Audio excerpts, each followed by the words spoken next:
también es a la nutricionista de la unidad de diabetes del Policlínico de Endocrinología del Hospital Guillermo Gran Benavente, a Gigiola Andreoli. ¿Cómo estás? Hola, muchas gracias. Un gusto. Muchísimas gracias por acompañarnos. Primera vez que viene, ¿cierto? Sí, no, creo que no Bienvenida, la no habíamos visto aquí en el No, en programa. este programa no, pero había estado tiempo atrás. muchos unos años. 5 o 6 años atrás. Muchos años. Bienvenida al programa. Muchas gracias, chicas. la Porque verdad. hablamos de, hoy día siempre enfocándonos en lo que es la salud, y hablar de diabetes es, y tiene directa relación también con la alimentación, ¿no? Sí. Con la nutrición. Exacto. A ver, hay varios pilares fundamentales en el manejo de la diabetes, pero desde el punto de vista alimentario, ¿cierto? El escoger bien los alimentos va a permitir controlar la glicemia. Esta glicemia, a su vez, ¿cierto? Evitar estas hiperglicemias va a hacer que haya menos complicaciones. O sea, un paciente con diabetes, lo que queremos hacer es prevenir las complicaciones de la diabetes, que puede ser que afecten el nivel de la visión, por ejemplo, Claro. a nivel renal, a nivel de una ulceración, un pie diabético, por ejemplo, ¿cierto? Y por otro lado, eso voy a llegar un poquito más. ya. Sí. Y por otro lado, con la alimentación podemos prevenir la diabetes. O sea, primero hablamos de que la diabetes ya está instalada y queremos controlar las complicaciones, pero por otro lado, con la alimentación, ¿cierto? Vamos a poder prevenir la diabetes. Se habla de más o menos que con cambio en el estilo de vida saludable, que incluye la alimentación saludable, se puede prevenir en un 70%. O sea, si tengo 10 pacientes, ya 7 los voy a salvar, ¿cierto? Y los otros 3 voy a tener que prevenir las complicaciones. Ahora, ¿cómo funciona un poco el tema de esta glicemia o hiperglicemia constante? Claro. Yo creo que eso ya lo hablaron, ¿cierto? Desde el punto de vista del diagnóstico y cómo funciona. Pero ¿cómo yo logro con los alimentos controlar la glicemia? Aquí teníamos el... Crucémonos acá. ¿A dónde Aquí está? tenemos En el web. la gráfica, señor director. Usted nos dice si el video wall o la pantalla acá. Al Vamos video al wall. wall. La aprovechemos acá nomás. Perfecto. Ahí tenemos la... Cuando uno escoge un alimento, este alimento, ¿cierto?, nos va a estar aportando diferentes nutrientes. Claro. Dentro de esos nutrientes están los hidratos de carbono, las proteínas, los lípidos, vitaminas, minerales y el agua. De esos 6, los carbohidratos o hidratos de carbono, que por ahí los tienen como muy mala fama, la verdad que se transforman en glucosa y esta glucosa en la sangre se denomina glicemia. Frente a eso, ¿cierto?, nuestro páncreas va a liberar insulina y esta insulina va a hacer que finalmente esta glicemia se normalice. Se va a utilizar a nivel del músculo, por ejemplo, o se va a ir a reserva. Pero en caso de diabetes, ¿qué es lo que está ocurriendo? De alguna forma consumo este alimento, pero en la diabetes tipo 1, por ejemplo, el paciente no tiene, su páncreas no libera insulina. Por consiguiente, la glicemia se va a mantener elevada. claro. Pensemos que la insulina es como una llave. Tiene que abrir la puerta y bajar la glicemia. Si yo no tengo esa llave, no la puedo abrir y ahí queda. En diabetes tipo 2 o diabetes gestacionales, pasa que si bien el páncreas va a liberar esta insulina o libera estas llaves, hay algún problema con la puerta, con la cerradura. Se bloquea, ¿cierto? Y se empieza a elevar y se mantiene elevada en el tiempo. Entonces, ahí está el tema de la alimentación. Evitar justamente, acá tenemos este gráfico... O sea, evitar que suba, porque independiente que el páncreas haga o no bajar el proceso, la idea es no llegar a niveles altos. Es no llegar a estos niveles tan altos. Si se fijan acá, nosotros tenemos diferentes curvas. Claro. Y aquí nosotros como nutricionistas trabajamos con una herramienta que es bastante práctica, que es de alguna forma clasificar los alimentos según el impacto que tengan según la glicemia. Entonces, en esta curva que ustedes pueden ver acá, ¿cierto?, versus esta curva de acá, la elevación de la glicemia aquí, a corto plazo, es mucho más pequeña y es menos brusca que esta. Claro, estamos hablando acá de un lapso de 1 hora, aproxima 45... 2 horas acá en total total para mantener las glicemias en rango. Se fijan, acá la liberación es tiene un pic. Esto es lo que buscamos, Constanza, que el pic no sea tan alto. Y aquí lo tenemos muchísimo más bajo. Claro. Y el descenso dentro de estas 2 horas, si se fijan, aquí logra ser mantenida. Sí. Y eso también permite que el paciente se sacie y controle el apetito. Esta glicemia de acá, que cae bruscamente, al contrario, como de alguna forma vamos a sentir apetito a corto plazo. Claro. Estos de aquí son los alimentos que nosotros llamamos índice glicémico alto. Y los de acá son los de índice glicémico bajo. Ya. Por esta curva que yo les ¿Y decía cómo podemos ir anteriormente. seleccionando entonces a los alimentos que hacen que estas curvas lleguen hasta este exceso, ¿no? Y los alimentos que probablemente nos van a dejar en una curva vaso de normal, bebida. claro. Un vaso de de bebida bebida. vamos para arriba, ¿no? Sí, así es. Un vaso de bebida tiene alrededor de 4 cucharaditas de azúcar, así que el índice glicémico es bastante elevado, el pic, y cae automáticamente. Claro, hablamos también de la fruta, bueno, aparte de las bebidas, siempre normalizamos el comer fruta, la colación desde los niños, los postres, tienen siempre relación con la fruta. ¿También nos hacen elevar a niveles muy altos? La fruta va a elevar, pero dependiendo cómo se presente esa fruta. Ya. Por ejemplo, si tengo una fruta a la forma de jugo, pierdo la fibra, ya que esta es como barrera, que evita que se eleve tan rápido la glicemia. Va a estar a la forma de líquido y muchas veces, además, la fruta a la forma de jugo, se utilizan muchas frutas y esto genera este pic. Pero si yo la fruta, como yo tengo acá, ¿cierto? Tengo varias opciones. Las selecciones acá. Si se consumen en la forma lo más natural posible, la respuesta glicémica va a ser mucho más baja. Y vamos a hacer esa curva que teníamos abajo. ¿Ya? Entonces la idea es siempre consumir los alimentos, de la fruta en este caso, con la cáscara, crudas, idealmente que yo haga el proceso masticatorio, porque eso también define que la respuesta sea más baja. Considerando también todo lo que hemos estado hablando, por ejemplo, con el alza de las papas, ¿qué debiésemos priorizar ya diagnosticados con diabetes? Por ejemplo, en el caso de la fruta, ya que estamos con ella, porque uno normalmente escucha a las nutri y dice, un plátano, pero pequeñito, o la mitad. Porque siempre como que el plátano es como de los productos que hay que estar alerta. ¿Qué frutas debiésemos tener ojo en su cantidad, sobre todo para aquellas personas recién diagnosticadas y considerando también las temporadas, aprovechar la fruta de estación, lo que pasa en invierno con los cítricos, harta naranjita, en el verano tenemos la sandía, que mucho... La uva, que tiene mucho azúcar también. Aquí vamos a desmitificar igual, ojo. ¿Por qué? Porque mucho se habla de la prohibición de la fruta y la verdad que no hay ninguna fruta prohibida, así como además desde el punto de vista de la alimentación de un paciente con diabetes, la dietoterapia de ello es igual que un paciente con o sin diabetes. ¿Ya? La idea es ver bien la cantidad y la calidad de los alimentos. ¿Ya? Así que en relación a las frutas, como me comentabas, la importancia, vuelvo a insistir, respetar las porciones, ¿cierto? Y en su forma lo más natural posible. Porque se generaliza mucho el tema de los jugos. Hoy en día uno sale, un juguito de fruta. Y el extractor, oye, y discúlpeme, pero el jugo muchas veces va acompañado o de sucralosa o de azúcar. Claro, entonces ahí sí que estamos... Sí, y ahí llegamos a ese pic, subiendo el pic más alto, y esas hiperglicemias que se producen son las que finalmente van dañando. Si hay una alternativa para tener en consideración. Si continuamos con la alimentación, algo que hablamos constantemente y lo que nos señalaba ahí también la enfermera cuando nos indicaba algunos síntomas, sobre todo de la diabetes tipo 1, que da sed. Y pucha, de repente uno tiene sed, ya, pero me voy a tomar un juguito, ya, de fruta no, pero vamos a comprar uno que dice sin azúcar. ¿Qué tan recomendados son todas estas bebidas con gas o sin gas? Como yo les decía antes, el hidrato de carbono es el que se transforma en glucosa, va a elevar la glicemia.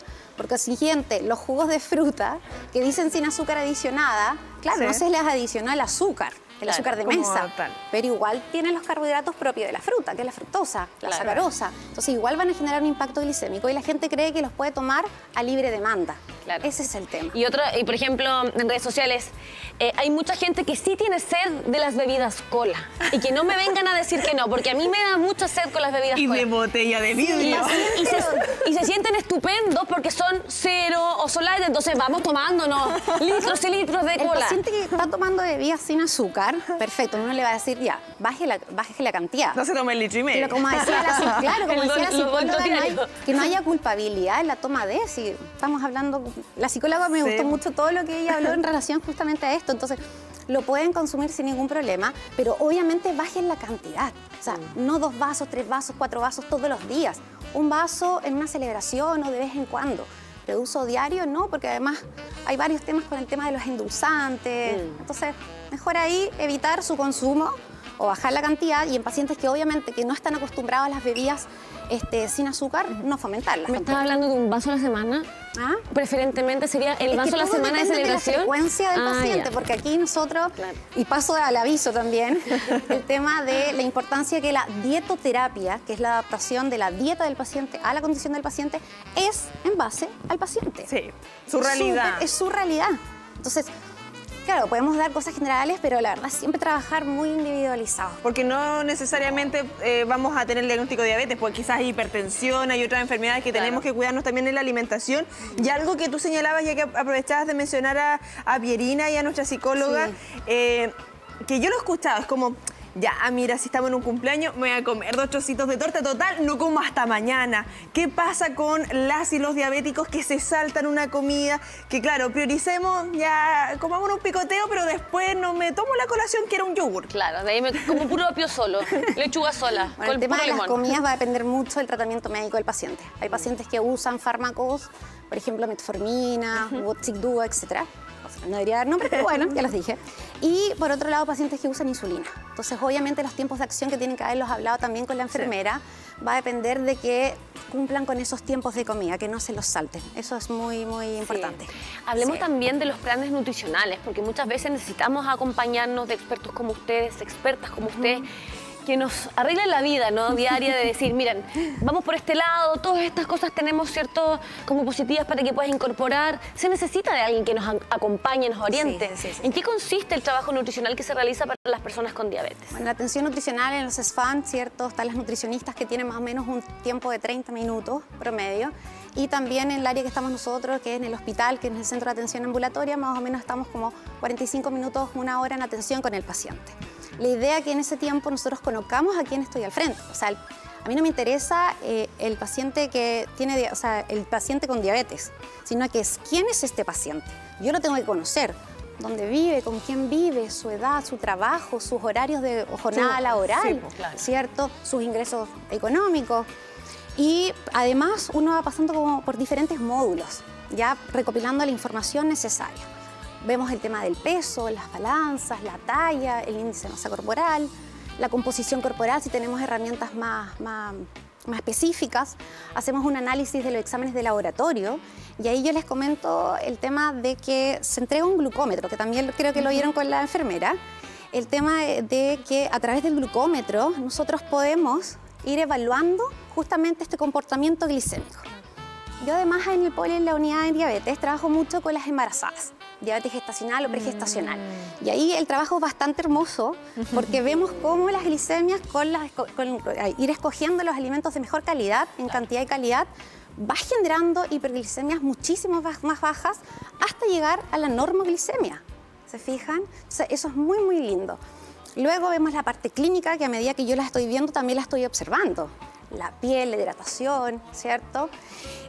Muchas veces los pacientes pueden tener en esta zona acantosis nigricans, que es como una coloración de la piel, una hiperpigmentación más oscuro, exactamente. Y finalmente la parte dietaria propiamente tal, que es ir reconociendo los tiempos de comida, los horarios de comida, si hay cercanía o no hay cercanía, porque a lo mejor esta hiperglicemia fue en contexto de la cantidad, la calidad, ¿cierto? El ambiente es súper importante. ¿Estoy comiendo tranquilo o estoy comiendo frente a la televisión? Parado, ahí rápido, ahí, claro, porque hay que seguir trabajando. Mi cerebro no fue consciente de que la conciencia de la alimentación también, danos un tiempo para comprender lo que estamos masticando, lo que estamos sintiendo. Eso es fundamental. Entonces, imagínense evaluar todo esto, el despertar, el dormir, las horas de sueño también influyen muchísimo en el control del peso, todo eso. Entonces, es muy, muy importante. Oye, a mí me encantó porque muchas veces hablamos de las porciones. Acá tenemos las porciones. Yo preguntaba, ¿qué es esto? Esto es acelga. Acá tenemos una porción de pescado. Acá cuando hablamos de porciones, a esto nos referimos con una porción de los alimentos. Esto vendría siendo el pescadito. Sí. Ese es el pescado. La idea es que siempre hay un equilibrio en el plato. Permiso, voy a tomar un poco de adelante nomás. La idea es que de alguna forma siempre exista un equilibrio. ¿Qué significa el equilibrio? Que yo pueda dividir el plato. En una parte tiene que ir el hidrato de carbono, que de alguna forma es lo que tenemos acá. Que ahí vamos a elegir, por ejemplo, el arroz, en su versión harinas blancas o refinadas e integrales. Estas impactan mucho más bajito que las glicemias, que el arroz blanco. Y sacia más la integral, uno cocina menos y más rápido. El mote también lo podemos utilizar, por ejemplo, como equivalente, el arroz, los tallarines, las papas, el choclo, las arvejas, las habas, por ejemplo. Entonces utilizamos ese cuarto como carbohidrato, pero seleccionando los de mejor valor nutricional. Claro. Y las legumbres también están dentro, ¿no? Las legumbres también forman parte del hidrato de carbono y de alguna forma se puede reemplazar por el tema proteico, porque también tiene una fuente de proteína bastante elevada desde el punto de vista que es de vegetal versus la de origen animal, que sería la que está acá, que es el pescadito que va en el otro cuarto, o carnes bajas en grasa, o el pollo sin la grasa también, ¿cierto? O el huevo, el atún, el jurel, etcétera. Disculpa, ya que aprovechaste de mencionar el huevo, por ejemplo, si queremos no vamos a elegir una proteína animal como pescado, como pollo, huevo, hablamos de un huevo, 2 huevos. Para una porción de huevo es una unidad. Un huevito, una unidad. Y desde el punto de vista, si se fijan acá, me cabe justo como en la palma de la mano. Está como súper explícito. Sí, por eso me encantó. Sí, esa es la porción. Ahora, esto uno va viendo si esto tiene que ser el doble o el triple, dependiendo del paciente. Vuelvo a insistir que todo esto es muy del paciente. Ya que estamos, por ejemplo, con el pescado, ¿es bueno, por ejemplo, el trabajo que hacen los alimentos del mar para las personas con diabetes? Pescado, mariscos en general. Por supuesto. ¿Pueden ser consumidos? Sí, por supuesto. Como les decía, no hay nada que esté prohibido propiamente tal. Además, el pescado tiene un buen aporte de omega 3. Y muchos de estos pacientes que tienen diabetes, ¿cierto?, tienen un mayor riesgo cardiovascular. Y el omega 3 va a ayudar a disminuir ese proceso inflamatorio. Así que sí, sin ningún problema. Las verduritas. Las verduras. Quiero aquí encontrar, como contarles un poco estrategias que uno utiliza. Por ejemplo, yo puedo utilizar las vegetales, se les pregunta al paciente, los vegetales, las ensaladas, las come junto con el plato de fondo, antes o después. O como ensaladita. Exacto. Claro. Idealmente que vaya como ensalada. Primero la ensalada, como que volvamos a lo tradicional, que era como, claro. Sí. Primero la ensalada. La entradita, ¿tú te refieres al plato de entrada, al que va al principio? El principio, sí. Claro. La ensalada puede ser una entrada también. Luego el plato de fondo, porque se ha visto que esta de la ensalada previamente tiene este menor efecto glicémico. O sea, es una barrera protectora. Oye, claro, por el aporte de fibra. Mientras más fibra, menos glucosa disponible, menos Oye, y la excusa muchas veces es que en invierno la ensalada, que hace frío. Oye, acá tenemos una porción de acelga. Acelga, espinaca, podemos lechuga, consumir la actividad también. Y una de las mejores amigas, creo yo, de la ensalada es la que tú tienes aquí colgada. Ah, la palta. Me imagino que es un súper alimento, si es que está justamente dentro de tu collar. Me encanta la palta. A mí también me encanta. ¿Qué pasa con la palta, por ejemplo? ¿Nos sirve como entradita, una palta reina? Sí, ¿por qué? Porque además de que ahí, dentro de los hidratos de carbono, las proteínas que estábamos hablando y el tema de la fibra, la forma de ensalada, faltaba justamente las grasas, pero que sean grasas de buena calidad, omega 3, omega 9, y esta tiene omega 9, y eso también tiene este efecto cardioprotector y baja también el tema del colesterol, que muchos pacientes con diabetes u obesos tienen elevado. Súper. Sí.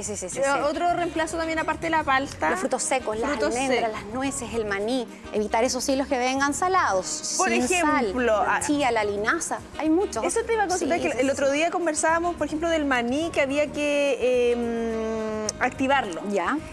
Por ejemplo, si yo hago un arroz integral con algunos tipos de chía, ¿estoy cumpliendo ahí con el aporte nutricional que corresponde, teniendo en consideración que la chía vendría siendo como... La chía vendría a ser la grasa. Claro, la grasa. Ya tengo el carbohidrato que es el arroz, pero me faltaría la proteína. Y con el pescadito. Mira, ahí tengo una alternativa entonces. Sí. Y la ensalada.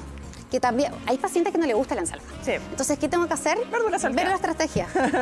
Eso podría ser una opción. O si no, en el mismo arroz, voy a aumentar el volumen. Con las vegetales, brócoli. Claro. Ay, qué rico, me encanta el arroz con brócoli. Y eso, hago el hincapié acá, porque es súper importante. Yo aquí tengo este plato, ¿cierto? Que es un plato normal. Sí. Muchas veces tenemos un plato así. Oye, sí. Entonces, si yo veo esta porción, sí. Si lo veo aquí, se ve como poquito. Entonces, mi cerebro como que, chuta, comí poco. Mientras que si aumento las ensaladas, o sea, los vegetales, voy a decir, chuta, comí bien.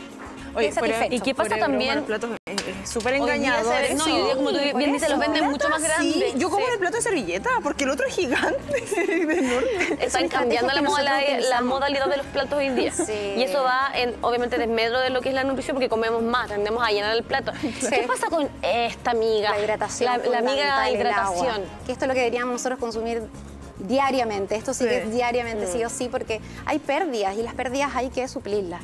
Y el principal, cierto, alimento en este caso va a ser el agua. Así que hay que hidratarse, ¿ya? Por lo menos 1 litro, 1,5 litros. Para la gente mañosa con el agua, porque hay mucha gente que no le gusta. Hay de todo. Sí, yo noto mucho la diferencia, por ejemplo, del agua de casa al agua de departamento. Cambia la cañería. Hasta cambian entre la cocina y el baño. Es increíble. Hasta ese nivel cambian los sabores. Por ejemplo, ¿se recomienda esa agua de las llaves? Sí, se puede utilizar. Sí, porque es agua potable. Agua embotellada no genera ninguna contraindicación. Las no saborizadas. Por ejemplo, agua tradicional que uno compra en botellita. Ya, perfecto. No hay ningún problema. Ya. No, antes se podría decir por el tema del sodio, pero la verdad que las cantidades que tienen son muy bajas. bajitas. Y por ejemplo, yo me compro mi botellita de 2 litros y la echo en mi jarrito y le echo manzanita, Es que eso, ahí va el limoncito. tema de saborizar las aguas en forma natural. O sea, si yo tengo esta naranja, la lavo obviamente, la corto en rodajitas y las coloco. Claro. Ahí sin ningún problema. Y infusiones en agua caliente también, porque También por ejemplo en se esta puede. fecha donde hace un poquito más de frío, Sí. quizás el agua, tomarla así, no nos fría, viene, no no nos llama la llama. atención. Pero por ejemplo un rico té con cáscara de naranja o de limón. Sí, exactamente sí se puede. O infusiones con algún tipo de hierbas también. Ojalá sin pastillitas y Sin endulzantes. Idealmente sí, pero vuelvo a insistir, si el paciente lo usa, hay algunos que le echan un chorro de, Oye, sí, ya de no son líquido gotas, de la endulzante. y las Exactamente. pastillitas 3. Y las pastillitas sí. Entonces, baje la cantidad. Es Ya. bajar la cantidad. Mientras menos sea, mejor todavía, porque también hay muchos endulzantes que están, la verdad, ahí en estudio y lamentablemente hoy en Es día algo nuevo también. la industria nos está llenando de alimentos ultraprocesados, que era un poco también lo que estaba hablando la psicóloga. Entonces, a lo más natural, a lo que esté hecho en casa, siempre va a ser mucho mejor que lo que compremos en el supermercado. O sea, pensemos en la leche asada. La leche asada se puede hacer en la casa, 5 ingredientes, 6 ingredientes. Pero si vas y lo compras en el supermercado, esa leche asada viene como con 10, 20 ingredientes. Aditivo y cosas, y para mantenerlo Sí, ahí. Exacto. Gigi, para finalizar en torno a lo que señalábamos anteriormente, esta culpa, de que chuta el cumpleaños, la celebración, el baby shower, etcétera, etcétera. Si estamos teniendo una alimentación constante, de buena manera, con una guía, y viene una celebración, no va a haber problema. Hay que celebrar, hay que disfrutar, pero obviamente haciendo estos equilibrios. Si yo sé, por ejemplo, el trozo de torta va a estar ahí, tiene azúcar, que tiene crema, que tiene los carbohidratos, las grasas más bien de tipo saturada, no me voy a comer el trozo de torta de este tamaño. Me como la troza más chiquitito, pero lo disfruto, que no esté ese sentimiento de culpa porque genera todo esto otras elevaciones. Y bueno, si estamos en la casa y de repente queremos comprar algo dulcecito como para la cena, también se puede hacer, pero podríamos utilizar la estrategia de primero la ensalada Claro. y luego, ¿cierto? Un cafecito, un tecito con este dulcecito y la respuesta glicémica Es mejor. es mucho más baja. Sí, porque eso yo lo veo diariamente con los pacientes, con eso que les decía del glucómetro. Oye, te Sí, agradecemos eso se ve. que estés con nosotros hoy día. Nos entregas, yo creo que una herramienta fundamental para poder tener las alternativas ideales para nutrirnos de buena manera, para incluso prevenir la diabetes y una vez ya teniendo la enfermedad, ¿cierto? Cumplir con todas las cosas que hoy día hemos ido conversando. Así que ojalá poder tener una nueva oportunidad para seguir hablando de nutrición. Muchas gracias, se pasaron. Igual, chao, chao. Muy amable. Ya ¿Cómo que- que se conoce?